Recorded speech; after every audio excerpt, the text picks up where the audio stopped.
नमस्कार दोस्तों, जय जोहार। मैं कौशल तिवारी और बीनिया संध्या में आपका स्वागत है।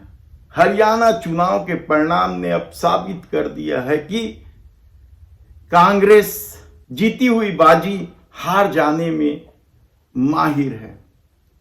वह परोसी गई थाली सरका देती है।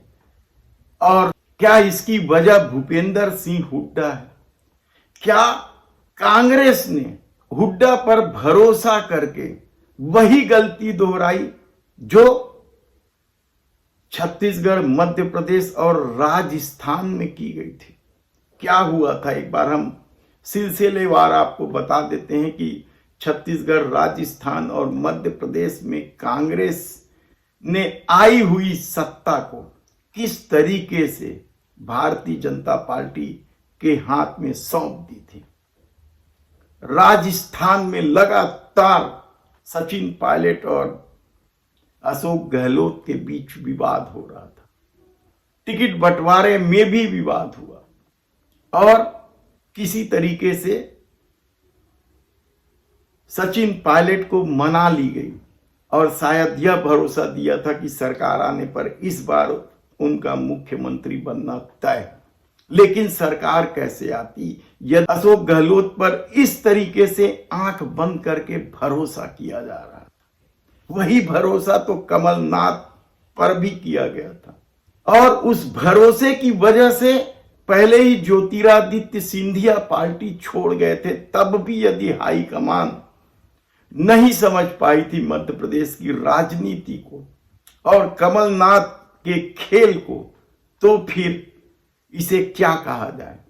और छत्तीसगढ़ में भी ढाई साल के कथित बंटवारे को लेकर जो विवाद हुआ था, उसके बाद भी भूपेश बघेल पर जिस तरीके से हाईकमान भरोसा कर रही थी और भूपेश बघेल किस तरीके का खेल खेल रहे थे, यह किसी से छिपा नहीं है। कोयला घोटाला से लेकर शराब घोटाला, पीएससी घोटाला, यानी घोटालों की फेहरिस्त बढ़ते जा रही थी।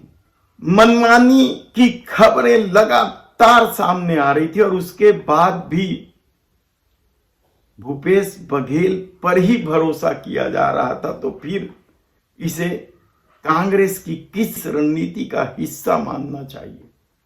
और यह तीनों जगह जो कुछ हुआ, कमोबेश वही सब कुछ हरियाणा में दोहराया गया।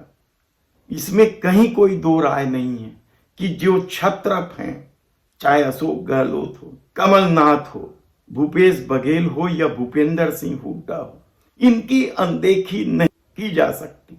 लेकिन यह भी सही है कि सिर्फ इनके भरोसे सत्ता नहीं मिल सकती थी और यह बात हाईकमान को इन 3 राज्यों के चुनाव परिणाम के बाद मिल चुका था। फिर भी वही गलती हरियाणा में दोहराई गई।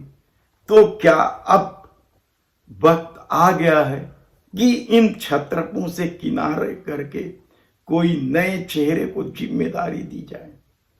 कुछ नए तरीके की रणनीति के साथ कांग्रेस बाकी राज्यों में भी, चाहे वह महाराष्ट्र, झारखंड, अभी लगातार चुनाव होने, उन राज्यों में कांग्रेस क्या नई रणनीति के साथ काम करेगी या फिर वहां बैठे क्षत्रपों पर ही आंख मूंद कर भरोसा करके सत्ता की चाबी भाजपा के हाथों सौंप देगी?